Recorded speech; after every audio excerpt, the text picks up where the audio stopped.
Hello, and welcome to the Eurowhat, episode number 31 for the week of December 3rd, 2018. I'm Ben Smith, and I'm joined today by Mike McComb. Hey, Mike. Hello. We are a couple of Americans trying to make sense of the Eurovision Song Contest, and this week we will be talking about gifts for that Eurovision fan in your life because, hey, the holiday season has snuck up on us once again. Yes, it has. How is it December already? I'm not ready for that. How is it December? Why is it dark out already? I'm not sure I'm entirely ready. I do not have any holiday decorations up in my apartment yet, and it's the 2nd of December when we're recording this, so I somehow feel behind. We don't do a whole bunch of decorating for the holidays just because we end up traveling for most of it. Mm-hmm. But I was at Target earlier this week and saw a whole bunch of decorations for Hanukkah. And my immediate thought was just like, ooh, I should grab that stuff now for my Eurovision party in May. So savvy shopping. There you heard go. It here first. You can just get all of the L'chaim banners that you need to just really spruce up your place once May rolls around. Yep. So yeah, that is a very smart tip on the global Eurovision decorating thing on my side. While home for Thanksgiving, ended up picking up. So I told my mom about the Icelandic Yule lads last year, which sort of like instead of Santa, there's 13 mischievous elves that are mostly food driven. There's a quiz online that you can take from the official Icelandic people to figure out which one is your spirit Yule lad, I guess. And mine was spoon liquor, which again, I feel like 9 of the 13, possibly even 10 of the 13 are driven by food and or stealing things because food is in them. Mm-hmm. One of them is we'll steal candles because candles used to be made out of beef tallow, so you could eat them, theoretically. Some of them have just very straightforward names, like Window Peeper, who or Meat Hook. He uses a hook to steal meat. It's a great tradition. Look it up. Anyways, I now have a small gnome in my house that with a wooden spoon. That sounds amazing. Yeah, it's great. Look it up. Yeah. Oh, thank you, Iceland. Yeah, it's delightful. Anyways, much like the holidays, so much Eurovision news has snuck up on us. Yes. In one case, we have a frontrunner in the 2019 competition, which is to say we have a contestant. Armenia has decided on an internal selection this year, and they have announced that their artist will be Srbuk, which is spelled Srbuk and is not a tie-in with the Starbucks Corporation, as it turns out.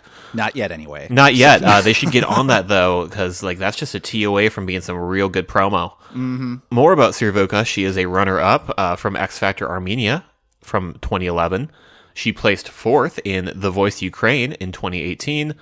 We will have some links in the show notes with more about her. But anyways, Armenia, in addition to announcing, hey, our artist is Srbuk, essentially decided to drop their selection process just because they've been kind of disappointed with the way entries have gone the last few years. And that makes sense because, okay, cool, we went with the outside selection and it's not been going great. So let's bring that in. Let's bring that in-house. Yeah, it's a little disappointing just because I really liked watching the Armenian selection process on Saturday afternoons, but it's totally understandable. Artsvik, who totally deserved to win the first season, she just, I don't know. I think part of it was the song that she had in Ukraine just did not... It was a little too artsy, I think. I loved it. You loved it. I was I don't get it. And I right. get, yeah. Yeah, and I think everybody agreed on the I don't get it front. So, all right. Yeah, and then last year's selection was just really kind of forced. It was just pretty much 2 semifinals and a final. And yeah, you didn't really get an opportunity to really latch on to anything. Mm-hmm. I'd like to see Armenia's luck turn around because they were really on a tear for a while. Oh, yeah. They had a couple years where they were constantly in the are they going to take it this year? Mm-hmm, mm-hmm. Yeah, I thought in 2016 they might have been a dark horse candidate, and yeah, did not work out that way, unfortunately. But they are, along with the announcement of the artist, they are taking submissions for songs. So that kind of struck me as interesting, just in that they don't have a song already picked out for her. It won't necessarily be a song that she has written or her people have written. So yeah, that seems very interesting to me. I like that they're sort of keeping it open, but on the other hand, it feels like maybe you should just bring all that internal have her work with her team. Along with the announcement video, there was also a video of a single from her, and like I'm intrigued. I'm intrigued, at least from like an audio point of view and from a visuals point of view. So excited that this process has gotten started. Kind of hopping on that bandwagon. Latvia and Estonia have released their songs that are up for consideration for next year's competition.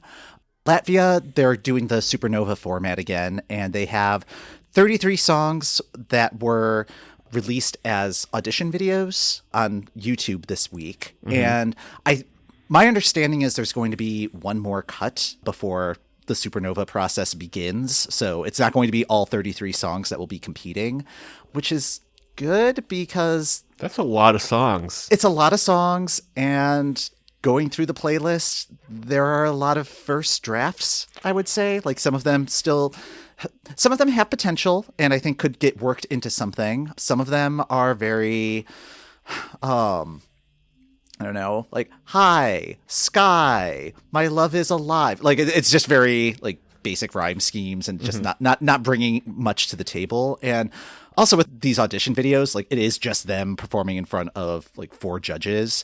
There's not a lot of stage presence that's happening, even with some of the more experienced candidates. Like Marcus Riva is trying for I think he's tried Supernova all 4 years that it's been offered. And even he didn't really seem to be leaving much of an impression. So, oh dear. Yeah. Another thing that I noticed from the Latvia playlist is there are 4 songs that have either fire or fireworks or some form of fire in the title. Like 2 of them are just called fire. So I think Fuego's influence is going to be strong in the 2019 selection. I mean, either that or they have been using our lyrics generator, which is exciting for me. Yes, and that is still available on our website if you would like to try it out. And who knows, if you want to submit to Armenia. Yeah, get on that. We would like a cut of that, but just email us. We're very nice. Yes. And then Estonia's playlist, their format is 2 semifinals of 12 songs each. The 24 songs have been produced, and like the videos are kind of more produced videos. They're not audition videos or anything like that. And from what I've heard so far, I've only been able to get through about a third of the list as we record this. It's pretty good. Like Estonia's back on their game, I think. Like they've struggled the last few years, but yeah, I'm eager to see how their process is going to play out. Okay. As these songs are coming out, one of the things that I like to do is see if I can find them on Spotify. And I've thrown together a playlist that will also be on our website. So you can get way too into the weeds of selection season. Get into the weeds, subscribe to that playlist, watch it grow. Last year did the same thing, and there were well over 300 songs on that playlist. And it's a fun one to just kind of dip into because, like, again, it's going to be some of the songs that almost made it to Eurovision and didn't quite make it, and then some songs that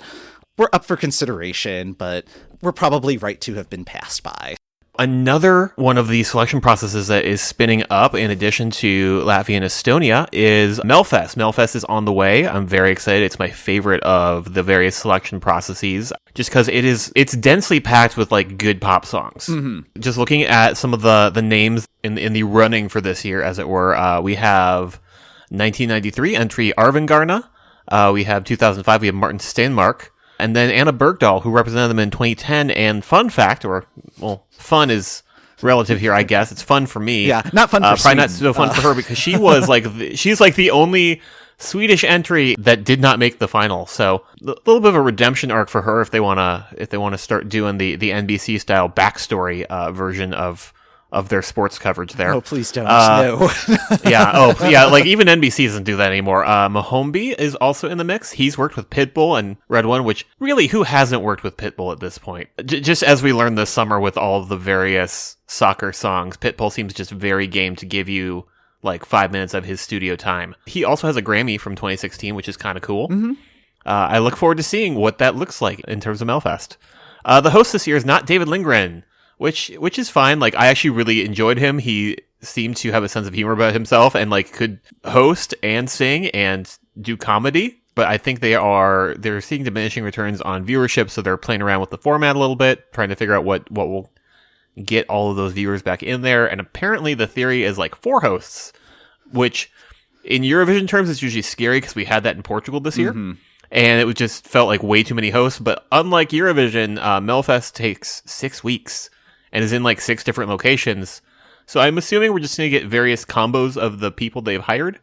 The people they've hired, by the way, are Marika Karlsson, Eric Sada, who represented them with Popular, Kojo Akolor, and then the one I'm most excited about, Sarah Dawn Finer, who I know better as Linda Woodruff, although she also has a singing career.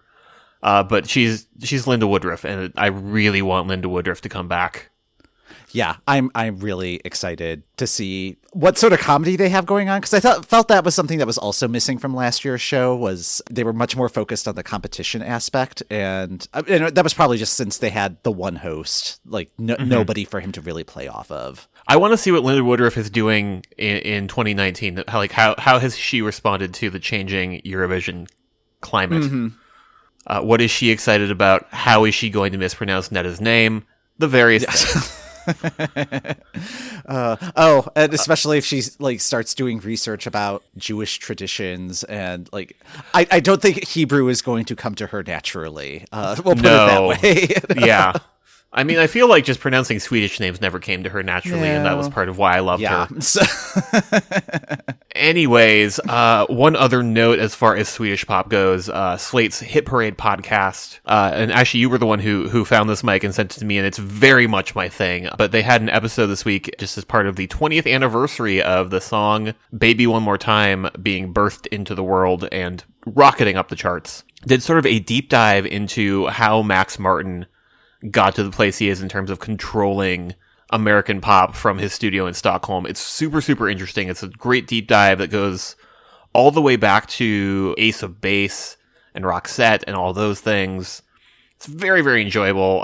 Definitely thank you for putting that on my radar, Mike. Oh, you're welcome. Yeah, this episode was far and away my favorite episode of the podcast. Yeah, my favorite tidbit from this week's installment was how Swedish songwriting, like, everybody in Sweden is pretty much fluent in English. Like they teach it in primary school.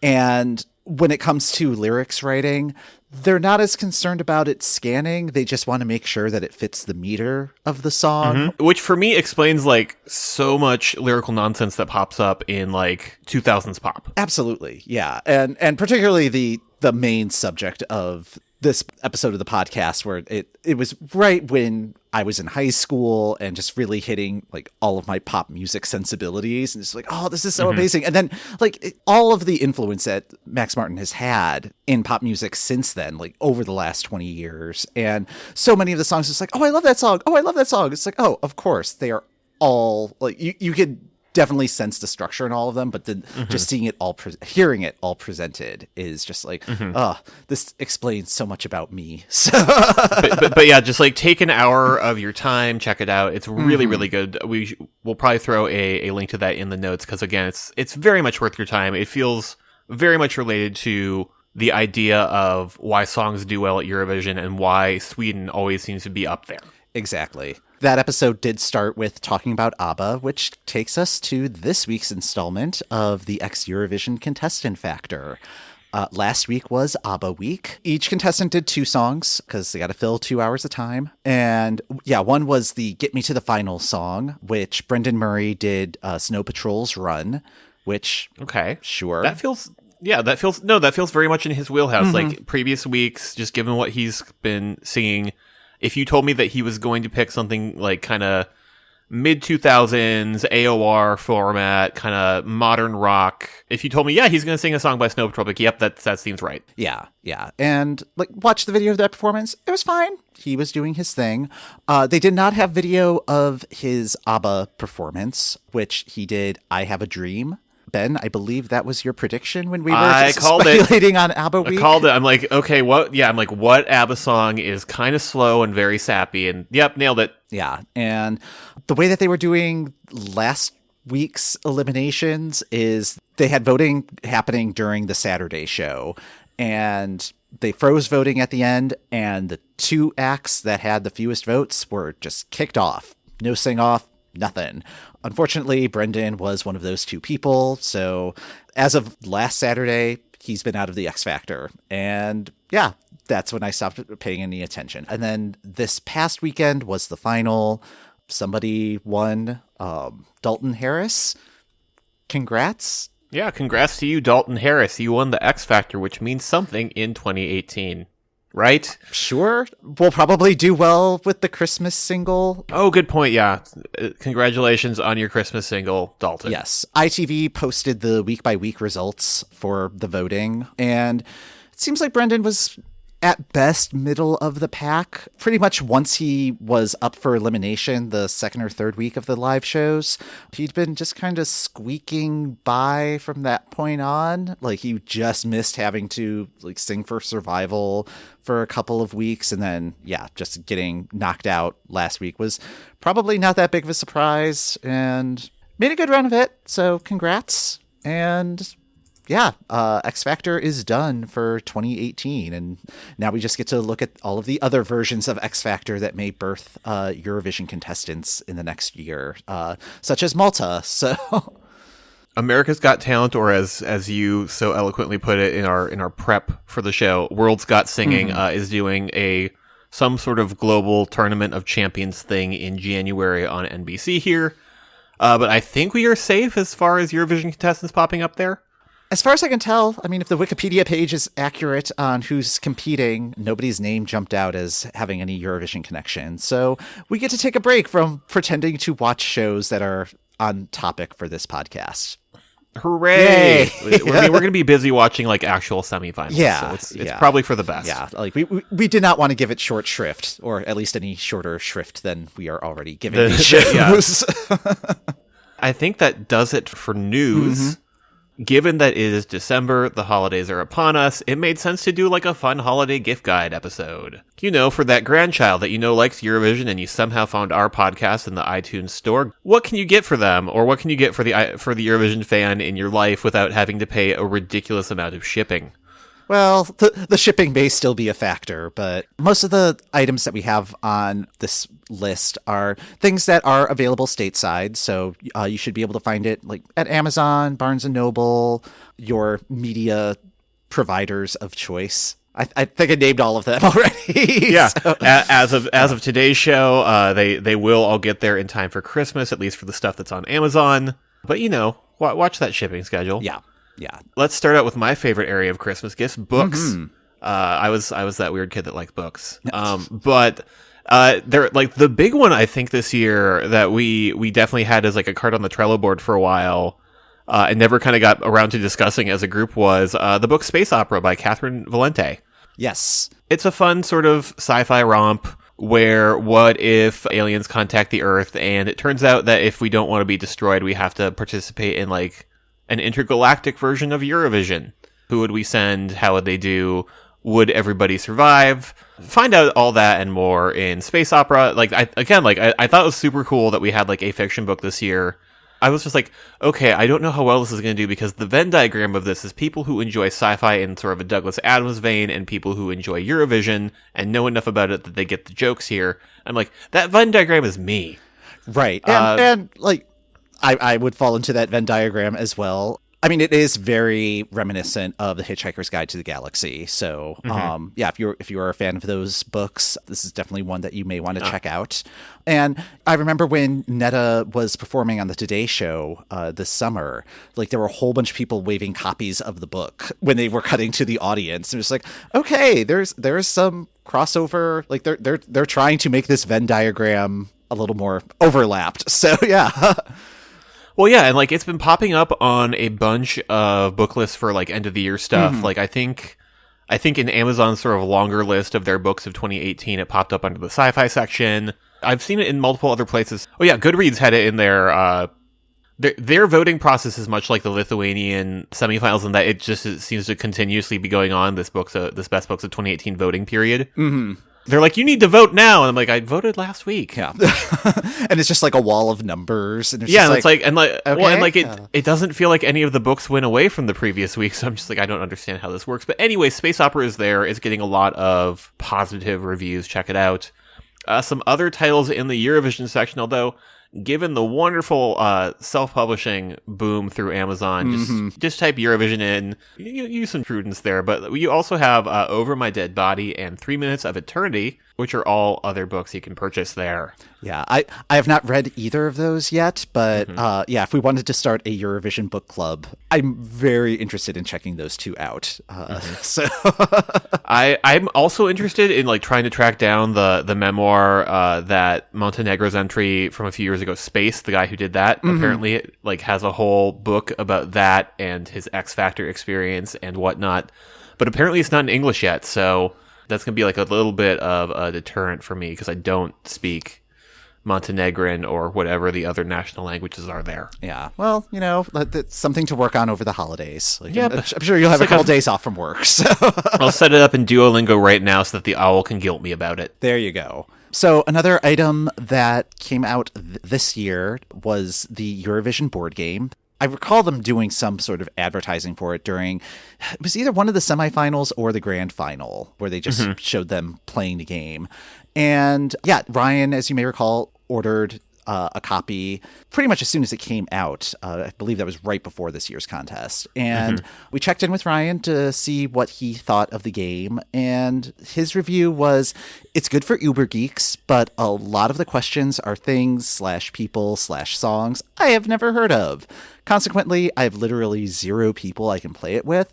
I'm glad I have it, and when I'm bored, I'll probably pull out the cards and learn some new trivia to annoy people with, but as a playable item, it doesn't work for me. Okay, so that feels about right. Yeah, I mean, it did seem like it was going to be, like, really into the nitty-gritty of Eurovision trivia, or at least go beyond, let's see, my knowledge begins at about 2010, and I'm sure there are a lot of questions that predate that. Yeah. So. Well, for me, when I heard that they were releasing a board game, I had 2 thoughts. One, this sounds like it's going to be kind of... So Geeks Who Drink is a trivia night that runs in a lot of different locations nationally in the U.S., and every so often they will have a theme quiz where it'll be like a special event, and it'll be something like, we're going to do Parks and Recreation, or we're going to do The Office trivia. And I've gone to some of those, and I'm going to be Midwestern and say, I'm pretty good when it comes to just sort of general trivia. When it comes to like subject-specific trivia on that level for like a TV show, it's not fun. It's just kind of trivial stuff. It's like, I don't see the point of being able to recall what the titles of all of the Duke Silver albums were. That just like a fun background gag is not something that you should store in your brain. Right. Or like, what color shoes was this person wearing when they said this very specific line? It's like, I don't know. Yeah, or it's just important. There is like a fine line between trivia and fun, and sometimes it crosses that. Anyways, the second one was like, so I feel like a lot of television properties have official board games when they do not need official board games. Because you'll have things like the home game edition of various game shows, and those can be fun. But there will be like sitcoms that have like... Oh yeah, we had the Laverne and Shirley board. Yeah, the Laverne and Shirley board game, or like Mr. Belvedere, the board game. Yeah, this is like where it's just like, okay, so you just got dollar signs in your eyes and saw a marketing opportunity, and then figured out the game mechanics later.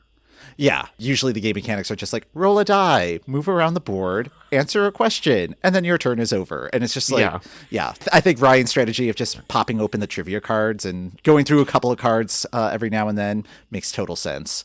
Treating them like one of those page-a-day calendars with the fun fact on it. Right, or like flashcards or something in case, I don't know, there's a Who Wants to Be a Millionaire Eurovision edition.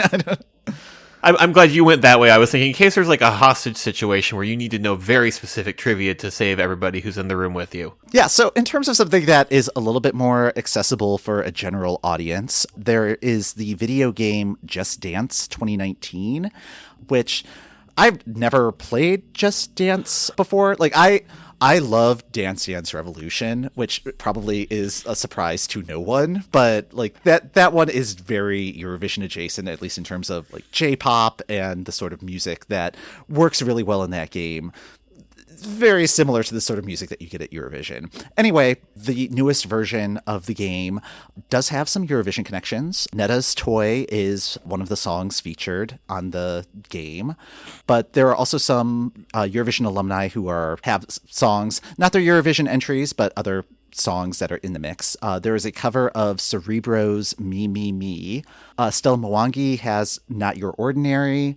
And Arash, who was part of Azerbaijan's team in 2009, is collaborating with Snoop Dogg for a song called OMG. Oh, nice. Is that their song for the World Cup? Oh, no, that was Arash and Pitbull. Speaking of Pitbull again. Speaking of Pitbull he again. Won't go away. Secretly, he's behind everything. Yeah. So if you are like me and have not played Just Dance before, there is a demo available for the Switch. I'm not sure if it's available for other systems. Toy was not available in the demo, but it was my first time playing it and trying it out, and it was kind of fun. It's a little bit more full body than Dance Dance Revolution can be. Like DDR is much more like moving your feet and just keeping your balance.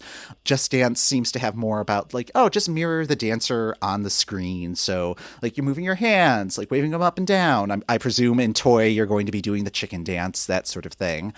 And yeah, I was trying it out and like really enjoying myself. The only problem is my apartment's on the lower level of a house and we are at the corner of a very busy intersection, and the walls in Chicago can be very heavily constructed. Like our walls have brick, wire, and some other very hard substance in them that makes it very difficult to drill holes. So there are no curtains in our front window. So I was very self-conscious going through the demo. So I would get the game, except I have no way of playing it without putting on a show for the rest of the neighborhood.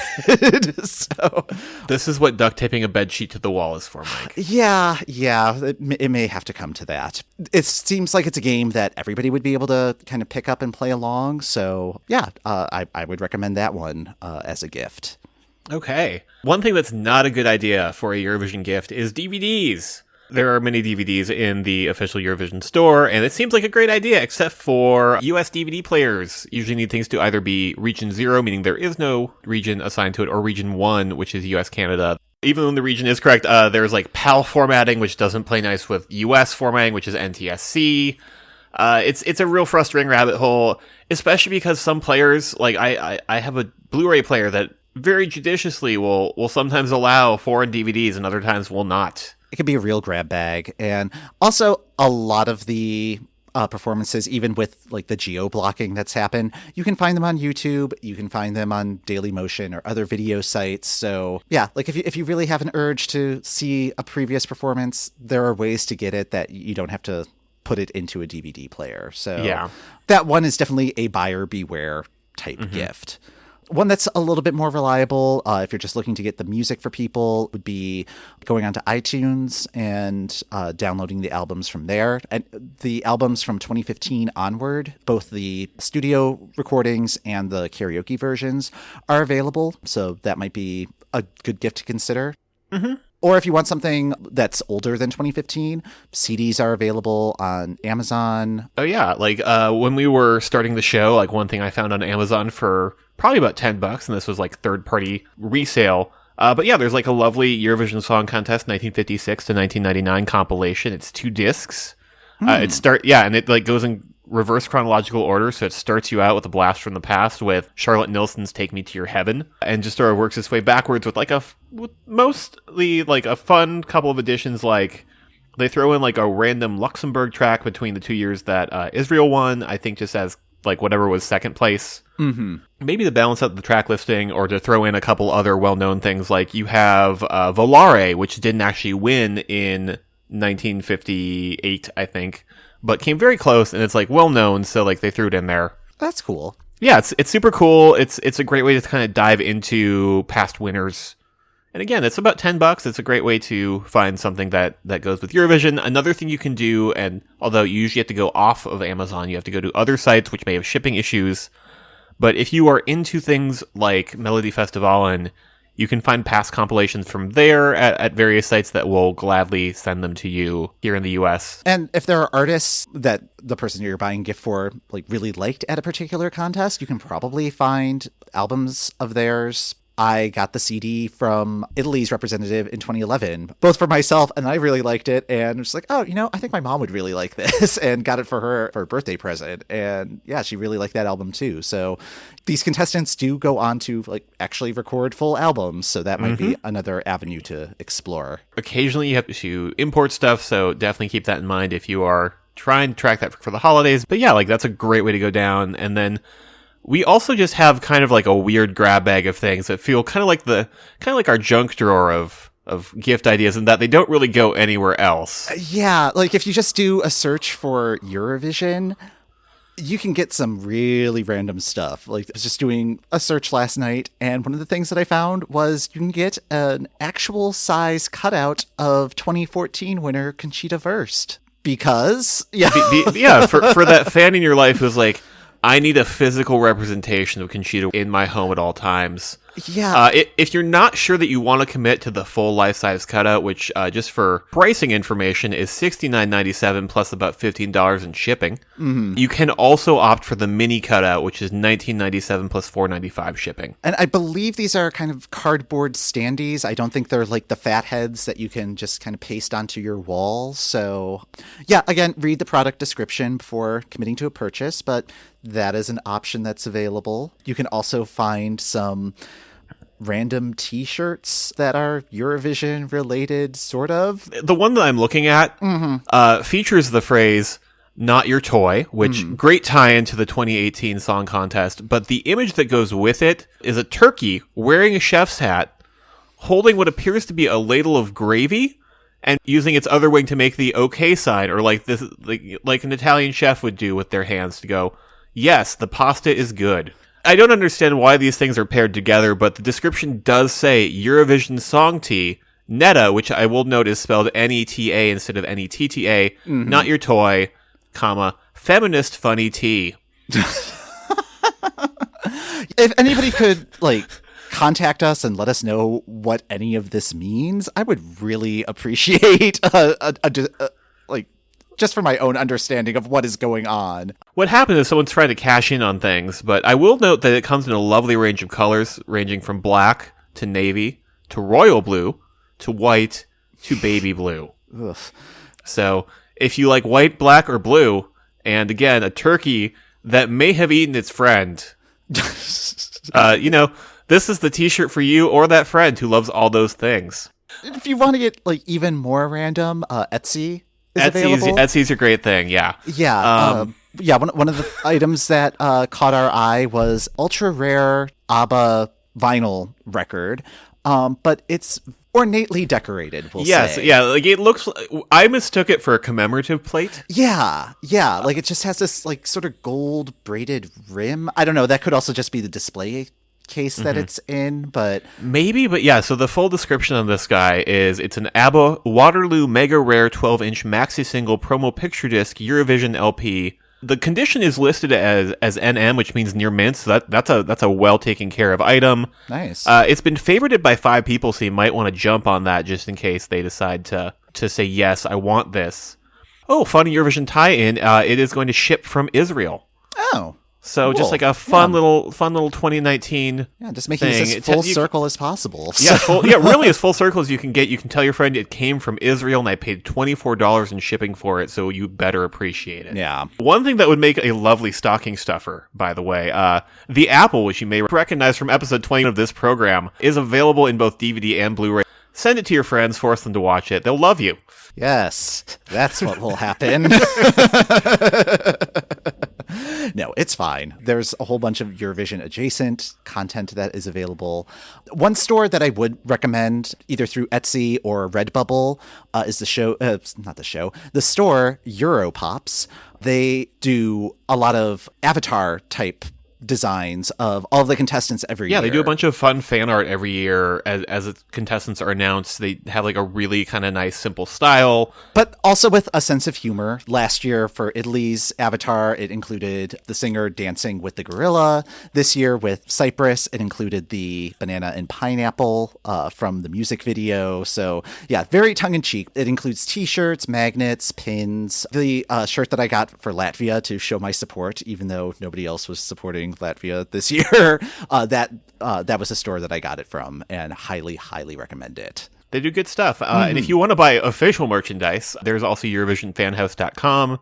Is that the website that the official site links to, or is that a separate official goods? Well, the official site, like if you go through Eurovision.tv, that's where you can pick up the board game and some other like branded merch And that store operates on the euro, so you may have to deal with shipping issues or like slightly higher prices just because of the exchange rate.